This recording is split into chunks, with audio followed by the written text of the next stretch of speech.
네, 여러분, 지난 그 경찰과 법치행정을 다룬 2강에 이어서 3강에서는 경찰행정법의 법원으로서 성문법원과 불문법원이 있는데 이번 주는 성문법원까지만 저희가 보도록 하겠습니다. 강의 시작하기 전에 법원과 관련하여 여러분들이 이미 1학년들 같은 경우는 1학기 때 법학개론 시간에 학습을 했을 겁니다. 그때 배운 법원과 관련된 내용을 다시 한번 상기시켜 드리기 위해서 간단하게 법원에 대해서 설명을 드리죠. 법원이라고 하면 일반적으로 재판의 기준이 되는 법의 존재 형식을 말합니다. 이러한 법의 존재 형식으로서 법원은 성문법과 불문법으로 나뉘죠. 성문법은 입법기관이 일정한 형식과 절차에 따라서 제정한 법으로서 대표적인 것으로서는 헌법과 법률이 있고, 또 입법부로부터 법 제정 권한을 위임받은 행정기관이 제정한 명령, 요거는 이제 행정입법이라고도 합니다. 그리고 행정부 외에 독립적인 헌법기관이 기관의 내부 규율 및 사무 처리를 위해서 제정한 규칙이 있고요. 그리고 지방자치단체가 제정한 조례, 그리고 규칙과 같은 자치법규가 있고, 또 국제법의 법원에 해당하는 조약이 있습니다. 이와 같은 성문법 상호간의 관계와 관련해서는 상위법 우선의 원칙, 즉 법률보다는 헌법이 우선인 것이죠. 그리고 특별법 우선의 원칙, 우리가 경찰공무원법과 국가공무원법은 특별법과 일반법의 관계에 있다고 했죠. 그래서 특별법과 일반법의 관계에서는 특별법이 우선해서 적용되게 됩니다. 그리고 신법 우선의 원칙이 적용이 되게 됩니다. 또 성문법과는 달리 불문법은 입법기관에 의한 공식적인 법 제정 절차를 거치지 않은 법으로서 일정한 형식이 없는 법규범을 말하죠. 관습법, 판례법, 조리가 이 불문법에 해당합니다. 여러분들도 잘 아시다시피 우리나라의 법은 대부분 입법기관이 제정한 조문 형식을 갖춘 법규범인 성문법이 대부분이지만 관습법과 같은 불문법도 존재를 합니다. 자, 이제 본격적으로 경찰행정법의 법원에 대해서 살펴보도록 하겠습니다. 자, 경찰행정법의 법원이라고 하면 경찰행정을 위한 조직, 그리고 작용, 통제와 관련된 법의 존재 형식입니다. 무슨 말인고 하니, 즉 경찰행정에 근거되는 법이 어떤 형태로 존재하는가의 문제이죠. 즉 경찰 행정, 즉 경찰 조직, 그리고 경찰 활동, 그리고 경찰의 활동에 대한 통제를 근거 짓는 법 규범이 성문법 형태로 존재할 수도 있고, 또 불문법 형태로 존재할 수도 있는 것이죠. 자, 그래서 성문법원 법조문 형식으로 되어 있는, 쉽게 얘기하면 법조문 형식으로 되어 있는 법규범, 이게 이제 성문법원이고, 또 비법조문 형식으로 되어 있는 불문법원으로 경찰행정법원의 법원을 나눌 수 있습니다. 이런 의미에서 경찰행정법은 경찰 조직, 그리고 경찰의 작용, 즉 경찰 활동, 그리고 경찰권 행사로 인해서 피해를 입은 시민에 대한 구제에 관한, 경찰 구제에 관한 성문 및 불문의 법규범의 총체라고 할 수 있습니다. 경찰학 교과서에서는 경찰행정법을 줄여서 경찰법이라고도 합니다. 사실은 경찰법이라는 것은, 여러분, 우리가 경찰의 기본적 임무를 얘기할 때 경찰법 3조 규정을 얘기했잖아요. 그때 경찰법을 얘기하는 것은 아니고, 경찰 조직, 작용, 통제와 관련된 재반 법규를 경찰법이라고 하기도 하고, 또는 경찰행정법이라고도 하기도 합니다. 근데 왜 이렇게 우리가 경찰행정법의 법원을 논하는가? 왜 법원이 중요한가를 한번 짚고 넘어갈 필요가 있죠. 왜 여러분들 경찰행정법의 법원을 우리가 알 필요가 있을까요? 자, 바로 이것이죠. 경찰행정의 근거가 되는 법규가 어떤 형식으로 어떤 내용으로 되어 있는지를 알 필요가 있죠. 예를 들면 교통 안전과 관련된 경찰 행정의 근거 법규가 되는 게 도로법, 도로교통법, 그 외에도 여러 가지 법규가 있죠. 그걸 우리가 알 필요가 있는 것이죠. 그 다음에 경찰 행정과 관련한 시시비비를 판사가 가릴 때 재판 규범으로 삼아야 될 법규가 어떤 형식으로 있는지 이걸 아는 건 굉장히 중요한 것이죠. 그래서 경찰행정법의 법원을 우리가 다루고 있는 것입니다. 자, 그러면 이제 성문법원과 불문법원에 대해서 개관을 해보겠습니다. 자, 성문법원은 아까 강의 서두에서 말씀드렸듯이 자, 위계 순서에 따라서 헌법, 법률, 그리고 조약, 국제법규, 법규 명령, 그다음에 조례와 규칙인 자치법규 이것이 있죠. 그리고 이 성문법원은 즉 법조문 형식을 갖추고 일정한 재정 절차를 거쳐서 성립된 법의 성문법인데 이 성문법원은 국민들로 하여금 예측 가능성과 그 다음에 민주적인 정당성을 보장하는 기능을 하고 있습니다. 성문법의 효력 단계, 즉 상위법 우위의 원칙 우리가 얘기했죠. 자, 성문법규 중에서 어떤 법, 자 순서죠. 순위를 얘기하는 겁니다. 성문법규 중에서의 순위, 헌법이 가장 높고 그 다음에 이제 법률이 높습니다. 근데 법률은 국제법의 법원에 해당하는 조약이라든지 그 다음에 국제법규, 국제법규는 국제관습법이라고도 부릅니다만 이 법률과 조약 또는 국제법규는 서로 순위가 동등합니다.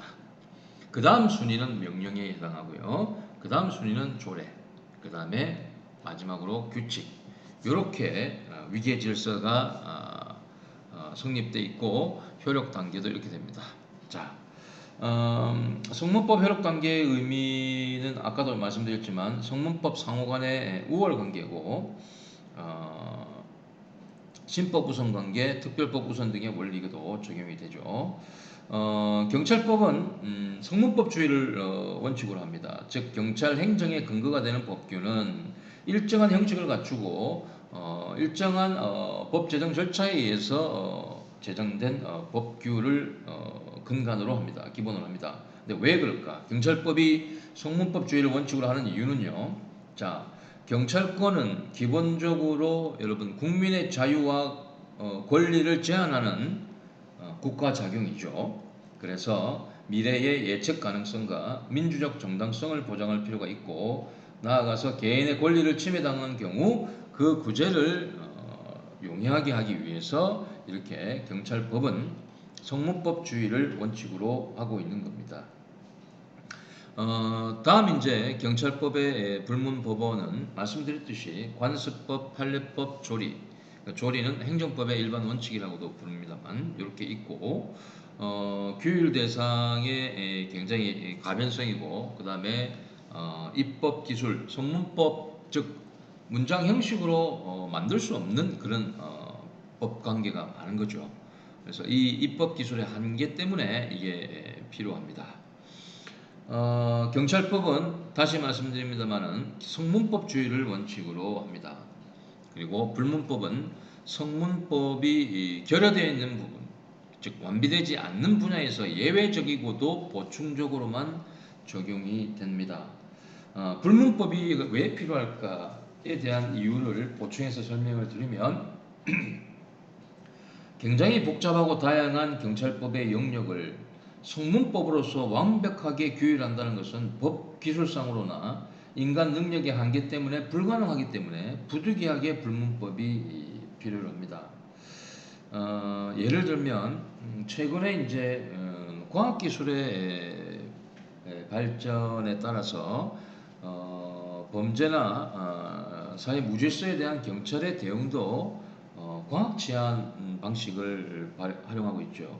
근데 광학 치안 방식과 관련한 근거 법규가 있느냐? 뭐 사실 구체적인 법규는 존재하지 않는 것이죠. 그래서 광학 치안의 위법성, 부당성을 다룰 때는 성문법으로서는 불가능한 거예요. 그러다 보니 판례 형식으로 아마 판례에 기인해서 앞으로도 경찰 광학 치안의 위법성, 부당성을 다루게 되는 경우가 많아질 겁니다. 다만 4차 산업혁명의 영향은 치안 분야에도 미치고 있고, 그래서 광학 치안에 근거가 되는 법규를 기존 법규의 일부 내용으로 포함시킬 수도 있고, 새로운 법규가 탄생할 수도 있죠. 우리 사회는 현재 불문법, 어느 사회나 마찬가지인데 불문법보다는 성문법 추세가 강화되는 그런 경향이 있다는 것도 말씀을 드리겠습니다. 자, 이제 그러면 경찰법의 법원을 이번 상강에서는 성문법만 본다고 그랬는데 그 위계 순서대로, 그죠? 성문법의 효력 단계 위계 순서대로 하나하나 여러분과 함께 살펴보겠습니다. 먼저 헌법에 대해서 살펴보죠. 잘 아시는 것처럼 헌법이라 하면 국가의 기본적 통치 구조 및 작용을 규율하는 근본법이면서도 최고법에 해당합니다. 잘 아시는 것처럼 2022년부터 우리 경찰 그 순경공채 시험에 헌법이 필수 과목으로 채택이 됐고, 그 방대한 헌법의 전체 를 출제 범위로 잡는 것이 아니라 주로 국민의 기본권과 관련된 내용을 내용의 포커스를 맞춰서 문제가 출제가 되죠. 당연합니다. 왜? 경찰 작용은 아까도 말씀드렸지만 국민의 권리와 자유를 침해하는 기본적으로 권력적 작용이기 때문에 국민이 가지고 있는 기본권이 무엇인지를 우리 예비 경찰관들은 반드시 알아야 할 겁니다. 아무튼 헌법에 대한 구체적인 학습은 2학년 1학기 때 있게 되는데, 자, 헌법은 뭐라고 얘기했습니까? 자, 근본법이면서 최고법이고 성문법의 우두머리가 되겠습니다. 여러분들 헌법은 정말 여러분들 주의 깊게 여러분들 학습을 하셔야 됩니다. 이 헌법은 사실은 경찰 행정법에 대해 관해서 명시적이고 직접적으로 규정하고 있지는 않습니다. 즉 경찰 조직이나 경찰 작용이나 경찰 통제나 경찰 구제에 관한 내용을 명시적으로 직접적으로 규정하고 있지는 않습니다. 하지만 이 헌법의 내용 가운데 행정의 조직이나 작용의 기본 원칙, 즉 경찰뿐만 아니라 모든 행정기관의 조직이나 작용, 즉 활동의 기본 원칙을 규정하고 있는 부분은 그 한도 내에서는 경찰법의 법원이 됩니다. 그러면 그 행정의 조직이나 작용의 기본 원칙을 규정하고 있는 게 어떤 것들이 있는지 한번 살펴보죠. 즉 제37조 제2항 우리가 봤죠. 국민의 자유, 권리 제한과 관련된 규정이고, 76조, 77조 비상시 긴급명령, 계엄령 등 발동, 이런 것들도 경찰권 발동의 근거 법규의 내용이 되겠죠. 그 다음에 12조에 나와 있는 신체 구속의 영장주의, 무죄 추정의 원칙도 마찬가지고요. 이건 수사 경찰 활동과 관련된 것이죠. 37조 국민의 자유와 권리 제한에 대한 과잉 금지 원칙. 앞으로 여러분들은 과잉 금지 원칙이라는 말을 굉장히 자주 듣게 될 겁니다. 그 다음에 우리가 배웠잖아요. 경찰 관할에서 우리가 배웠죠. 인적 관할의 예외에 해당하는 국회의원의 해기중 불체포 특권이라든지 대통령의 형사소추 면제가 있고, 또 모든 행정조직은 법으로서 규정이 됩니다. 즉 법에 의거해서 행정조직이 갖추어지는 것이죠. 이러한 규정은 경찰 조직에도 적용이 되죠. 자, 이러한 것들이 바로 헌법에 나와 있는 경찰법의 법원이 되는 겁니다. 경찰법의 존재 형식이 되는 것이죠. 그래서 이 규정에 맞춘 경찰 조직, 경찰 활동, 경찰 통제만이 합법적인 것이 되게 되는 겁니다. 자, 두 번째는 법률이죠.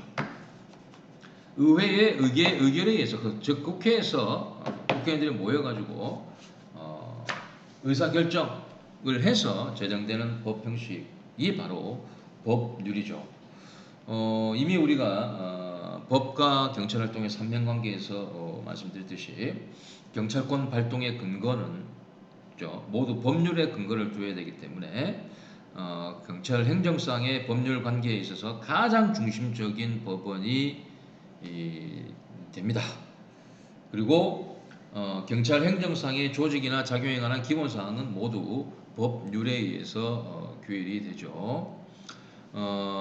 그리고 이 경찰행정법의 법원으로서의 법률은 일반 경찰행정법원과 특별경찰행정법원으로 구분을 할 수 있습니다. 일반 경찰행정법원은 보통 경찰기관이 수행하는 위험방지 및 질서 유지를 내용으로 하는 경찰 조직과 작용에 관한 법으로서 경찰법, 경찰공무원법, 경찰관 직무집행법, 도로교통법, 교통사고처리특례법 굉장히 많죠. 그리고 위에서 언급하지 않은 매우 많은 일반 경찰행정법원이 많습니다. 생활안전경찰 작용과 관련해서는 사격 및 사격장 단속법, 총포도검 하향유동 단속법, 신용정보의 이용 및 보호에 관한 법률, 사행행위 규제법, 청소년 보호법, 아동청소년의 성보호에 관한 법률, 경범죄 처벌법, 경비업법 등 매우 다양하죠. 교통경찰 작용과 관련해서는 도로법 이런 것들도 있고요. 경비경찰 작용 관련해서는 경찰관 직무응원법이라는 것도 있고 순환구호법, 청원경찰법 등이 있습니다. 또 정보보안경찰 작용 관련해서는 집시법, 국가보안법, 공직선거 및 선거부정방지법 이러한 것들이 있죠.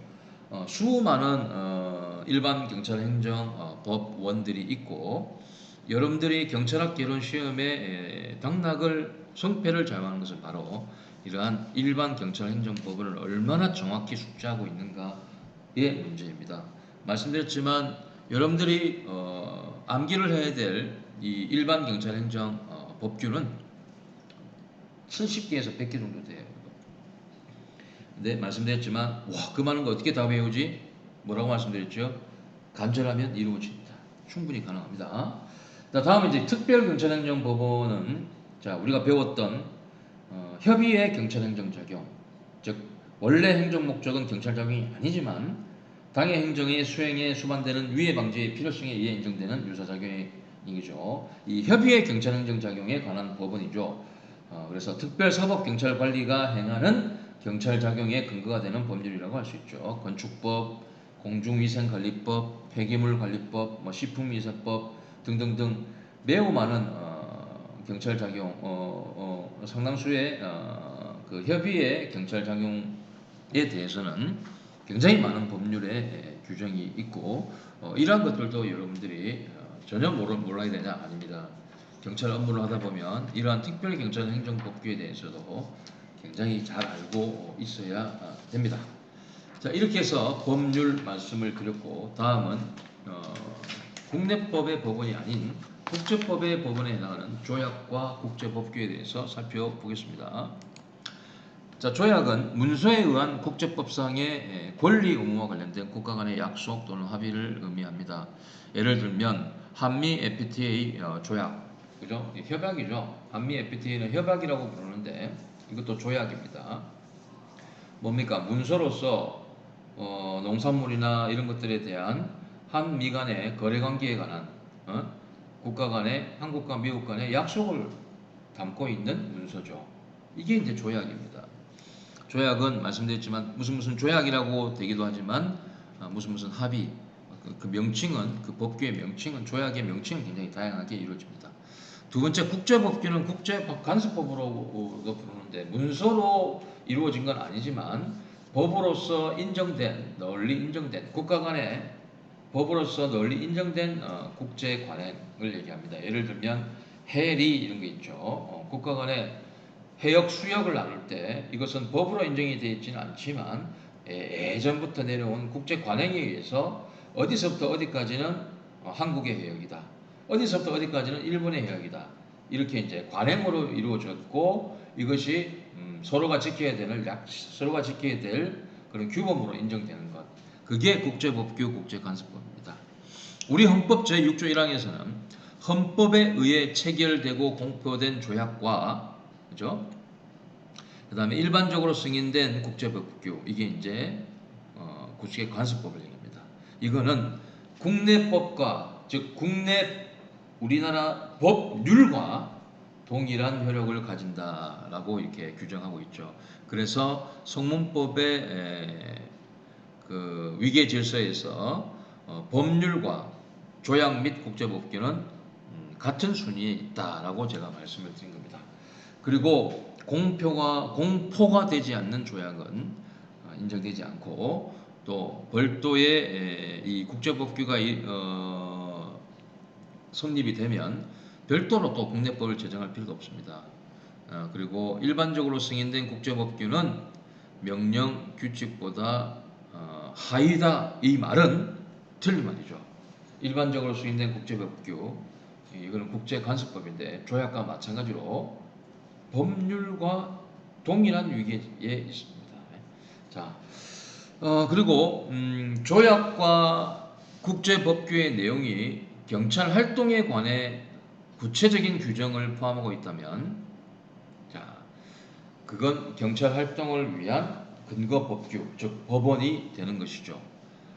경찰 활동과 관련해서 국제법의 법원이 적용되는 경우는 주로 어떤 경찰 기능과 관련될까요? 당연히 외국인과 관련된 업무를 하는 외사경찰 활동과 관련되겠죠. 그래서 외사경찰 활동의 근거가 되는 법규는 기본적인 우리 국내 법규 외에도 조약과 국제법규가 되는 경우가 많죠. 예컨대 외교 관계에 관한 비엔나 협약 이것에 따라서 우리가 경찰 관할을 얘기할 때 말씀드렸지만 외교관에 대한 경찰권 행사는 제약을 받습니다. 그 다음에 주한미군의 지위에 관한 소파, 한미행정협정 이것도 마찬가지죠. 주한미군에 대한 경찰권 행사의 제약을 주고 있습니다. 그 다음에 범죄인 인도 조약 있죠. 우리 범죄인 인도 조약은 한국과 미국 간에, 한국과 필리핀 간에, 한국과 뉴질랜드 간에 이렇게 양국가 간에 이렇게 이루어지잖아요. 우리나라에서 범죄를 저지르고 외국으로 도망간 범죄인에 대해서 그 해당 국가는 이 범죄인 인도 조약에 따라서 우리나라가 인도 요청을 하면 무조건 따라야 되는 건 아니지만 그 범죄인을 우리나라로 넘겨줄 그런 의무가 바로 범죄인 인도 조약의 근거에서 이루어지는 것이고 외사경찰 활동의 근거 법규도 바로 이 범죄인 인도 조약이 일부가 되는 겁니다. 자, 이게 이제 조약 및 국제법규가 되겠고요. 이제 네 번째 경찰행정법의 법원, 성문법으로서의 경찰행정법의 법원인 법규 명령에 대해서 말씀을 드리겠습니다. 이 경찰학 교과서에는 명령이라는 말보다는 법규 명령이라는 말이 더 많이 사용이 돼요. 이 법규 명령은 행정입법이라고도 불립니다. 왜 그런가 하면 의회가 아니라 행정권이 정립을 하는 일반 추상적인 규정으로서 법규성을 지닌 것이기 때문이죠. 즉, 이 법규 명령은요, 국회에서의 의결을 거치지 않고 행정기관이 제정한 성문법규로서 국민과 그 다음에 행정기관을 구속하고 아울러 재판에 있어서의 시시비비를 가릴 때 기준이 되는 행정입법입니다. 단 법규 명령을 제정할 때는 행정기관이 하고 싶은 대로 마음대로 제정할 수 있는 것이 아니라 헌법이나 법률 또는 여타 상위 명령에 또 그 근거가 필요하죠. 보통 이 법규 명령은 일반적으로 대통령령, 법명에는 시행령이라고 표시되고 또 총리령, 그 다음에 각 부의 장관이 명령하는 부령, 이건 이제 시행규칙이라는 이름으로 되어 있습니다. 그래서 시행령, 시행규칙 이렇게 하면 이건 법규 명령이구나 이렇게 여러분들이 아시면 되는 것이죠. 헌법 75조에서는 자 법규 명령에 을 할 수 행정기관으로 하여금 법규 명령을 제정할 수 있는 권한을 부여하고 있죠.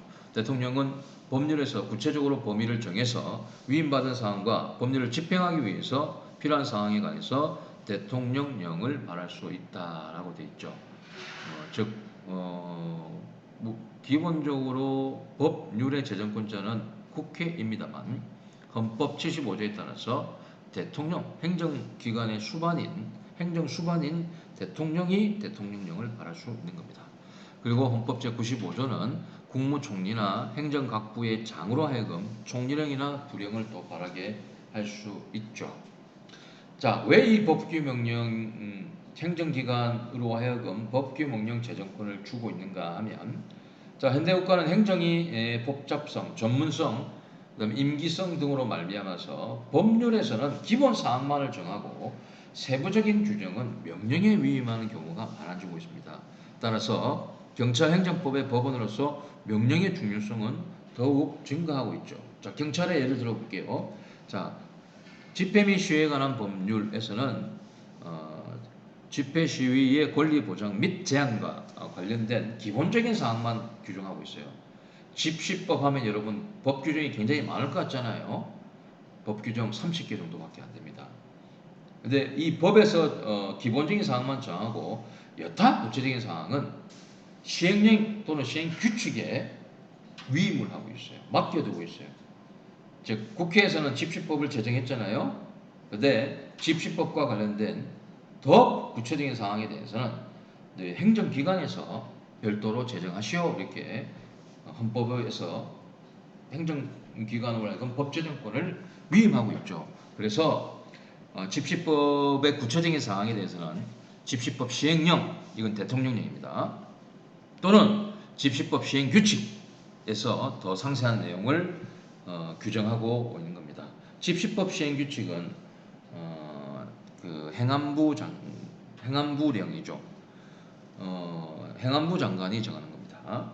그리고 도로교통법이 있으면 도로교통법의 좀 더 세부적인 사항은 대통령령인 도로교통법 시행령 또는 행정안전부 장관령인 도로교통법 시행규칙 여기에다가 위임을 하고 있는 것이죠. 그리고 이 법규 명령 역시 여러분들 경찰학 시험을 해서 좋은 성적을 거두기 위해서는 이 법규 명령의 내용까지 샅샅이 여러분들이 알고 계셔야 됩니다. 이 법규 명령에는요, 여기 헌법 75조를 보시면 내용을 보시면 알겠지만, 자, 위임받은 사항과 법률을 집행하기 위해서 필요한 사항에 대해서 대통령령을 발할 수 있다고 되어 있잖아요. 그래서 법규 명령에는 위임 명령과 집행 명령 이렇게 두 가지로 나누어요. 이 차이는 뒷페이지에 제가 표로 설명을 해놨는데 아직 1학년 수준에서는 정확하게 알 필요는 없고요. 또 나중에 여러분들 배우게 될 겁니다. 이 위임 명령과 집행 명령의 구분은 수권 여부에 따라서 구분하는 거거든요. 위임 명령은 개별적인 위임 규정이 필요하고 즉 법률에서 이렇게 나오거든요. 해당 법률에서 이 사항은 시행령에서 정한 바에 따른다 라고 이렇게 구체적으로 일일이 수권을 주는 경우가 있고 그것이 이제 위임명령이고 집행명령은 개별적 구체적인 수권이 없어도 즉 법률에서 어떠한 사항은 시행령이나 시행규칙에 따른다라고 하는 명문의 규정이 없어도 알아서 시행령이나 시행규칙에서 일반적인 사항, 특히 조직법상 사항을 규정하는 경우도 있다는 겁니다. 이 구체적인 수권이 없어도 규정하는 사안이 있다는 거죠. 그 정도만 여러분들은 아시면 될 것 같아요. 다시 돌아와서 이 법규 명령의 효력은 자 특별한 규정이 없는 한 여러분들 법학개론 시간에 배웠지만 법률의 효력이 발생하기 위해서는 대통령이 공포를 하고 20일 경과를 해야 됩니다. 그래서 법규 명령도 마찬가지예요. 공포와 같이 20일 경과해야 돼요. 공포 1로부터 20일 경과해야 됩니다. 그리고 당연한 얘기겠지만 법규 명령에 위반한 행정청의 행위, 예를 들면 도로교통법 시행령이나 도로교통법 시행규칙에 위반한 경찰 기관의 행위는 위법 행위로서 무효 또는 취소 사유가 됩니다. 여기서 우리는 법규 명령과 구분되는 행정규칙에 대해서 살펴볼 필요가 있습니다. 이 행정규칙은 일반적으로 경찰 행정법의 법원은 되지 않습니다. 근데 왜 살펴보느냐? 경찰 시험에 출제가 되기 때문이죠. 자, 행정규칙이 뭔지 한번 살펴볼게요. 자, 행정규칙이라고 하면 행정조직 내부, 예를 들면 경찰 내부 또는 특별권력관계 내부의 조직과 활동을 규율하기 위해서 행정권이 정립하는 일반적 주상적 규범입니다. 즉 상급 행정기관이나 상급자가 하급 행정기관 또는 하급자에 대해서 행정조직과 활동을 규율할 목적으로 그 권한 범위 내에서 발하는 일반적 주상적 규율을 말해요. 따라서 행정기관 내부에서만 효력을 가지지 대외적인 구속력, 즉 일반 국민을 구속하는 효력은 없습니다. 따라서 국민의 권리와 의무에 영향력을 미치지 않습니다. 이 행정규칙의 종류로는 훈령, 예규, 고시, 지침 굉장히 다양해요. 명칭은 굉장히 다양합니다. 근데 행정규칙은 조직 내부의 규범에 불과하기 때문에 법규성을 가진다는 얘기는 자, 재판정에서 판사가 시시비비를 가질 때 그 기준이 되는 법규가 된다는 얘기입니다. 근데 이 행정규칙은 재판 규범성이 없어요. 그리고 대외적 구속력, 즉 국민한테 영향을 안 미친다는 거예요. 국민에게 구속되는 규범이 아니라는 겁니다. 그래서 경찰 행정법의 법원으로 볼 수 없다는 것이 지배적인 견해입니다. 다만 일부 학자들은 무슨 소리냐, 행정규칙도 잘 살펴보면 국민 대외적 구속력을 미치거나 재판 규범성은 가지지 않지만 국민의 권리와 의무 행사, 국민의 자유와 권리에 영향을 미치는 그런 규정도 있다. 따라서 경찰행정법의 법원, 근거 법규로 봐야 된다. 이런 의견도 있습니다만 다수 의견은 행정규칙, 훈령이나 예규, 고시, 지침과 같은 행정규칙은 경찰행정법의 법원은 아니라고 여러분들이 아시면 되겠습니다. 자, 또 참고로 행정규칙하고 법규 명령과의 차이를 알 필요가 있는데 이런 부분도 시험에 사실 출제가 되는데요. 법규 명령은 방금 전에 말씀드린 것처럼 법형식은 무슨 시행령, 무슨 시행규칙 이렇게 돼 있어요. 행정규칙은 훈령, 예규, 지침, 고시 이렇게 돼 있죠. 권력적 기초는 법규 명령은요. 자, 대외적인 구속력을 가지기 때문에 당연히 일반 권력 관계입니다. 국가와 국민과의 관계죠. 법관계죠. 행정규칙은 국가와 국민과의 법관계가 아니라 국가라기보다는 상급 관청과 하급 관청 간의 법관계죠. 권리 의무 관계입니다. 그래서 특별행정법 관계가 되죠. 법적 근거는 위임 명령과 집행 명령이 구분해서 받겠지만 개별적인 수권을 필요로 하는 경우도 있고 개별적 수권이 필요 없는 경우도 필요가 있고 행정규칙은 행정조직 내부의 질서를 유지하기 위한 그런 규범이기 때문에 당연히 법적 근거가 필요가 없습니다. 성질은 법규 명령은 당연히 법규성이 인정되죠. 그러나 행정규칙이 인정 안 됩니다. 효력은 양면적 구속력, 국가 및 국민에게 다 영향을 미치지만 행정규칙은 일면적 구속력, 상급기관이 하급기관에 대해서만 구속력을 갖추게 되는 거고 이 법규명령을 위반하면 위법한 작용이 된다 그랬죠. 그래서 무효 또는 취소원이 되고 행정규칙은 이걸 위반한다고 해서 곧바로 위법한 작용이 되는 것은 아닙니다. 징계는 받을 수 있겠지만 곧바로 위법한 작용이 될 수 있는 것은 아니죠. 때론 위법한 작용이 된다고 주장하는 사람도 있습니다. 존재의식은 조문 형식으로 이루어져 있고 행정규칙은 조문의 형식으로 되어 있거나 또는 구술로도 가능합니다. 또 법규 명령은 반드시 공포라는 절차를 거쳐야 되지만 행정규칙은 당연히 거치지 않습니다. 이 정도만 여러분들이 아시면 될 것 같아요. 자, 이제 마지막 경찰행정법에서의 법원으로서 성문법의 법원 마지막 자치법규에서 살펴보도록 하죠. 자, 조례와 규칙이 있습니다. 자치법규는 자, 조례부터 보죠. 조례는 지방자치단체의 의회가 헌법과 법령 범위 안에서 즉 헌법과 법령에 기초해서 지방자치권에 의해서 제정하는 법 형식이죠. 경찰법의 법원과 관련된 자치법규는 주로 치안협력 관련 사항, 지자체와 경찰 또는 시민 간의 치안협력 관련 사항이 조례로 많이 지정이 되어 있죠. 예컨대 여러분 세테드라는 것 여러분 대부분 아실 거예요. 경찰에 관심 있는 부분은 즉 물리적 환경적 설계 변경을 통해서 범죄를 예방하자는 거죠. 건축물 등 도시 시설을 설계 단계에서부터 범죄를 예방할 수 있는 환경으로 조성하는 기법 제도. 아파트 단지 내에 놀이터 짓고 그다음에 CCTV 가로등 시설 설치하고 이런 것들이 다 세프테드 기법에 나오는데 이 세프테드와 관련된 내용이 이 조례 형식으로 되어 있어요.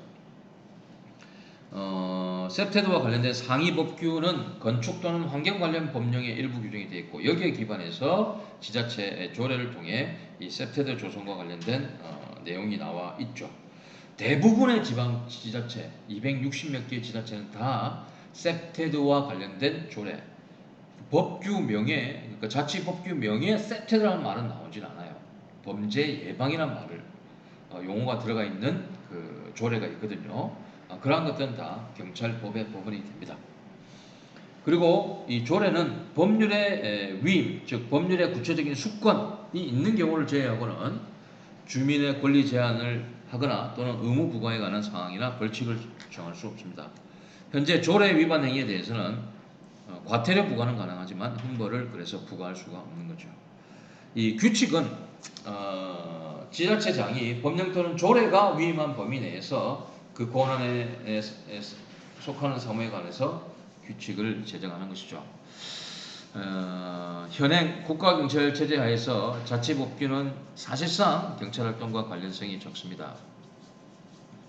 하지만 말씀드린 것처럼 광역단위 자치경찰제가 조입이 된다면 이제 수많은 조례와 규칙은 경찰활동, 즉 치안활동을 다루는 근거법규로서 작용을 할 거고 따라서 자치법규는 경찰활동의 중요한 법원이 될 것으로 예상합니다. 자, 이렇게 해서 경찰행정법의 법원으로서 성문법에 관해서 헌법, 법률 그리고 국제법규인 조약과 국제간섭법 그 다음에 법규 명령 그리고 자치 법규에 대해서 다 살펴봤습니다. 자, 이렇게 해서 경찰학 총론 여섯 번째 강의는 끝마치고요. 이제 일곱 번째 강의에서는 경찰활동의 법적 토대의 나머지 내용에 대해서 또 살펴보도록 하겠습니다. 자, 여러분들 수고 많으셨습니다.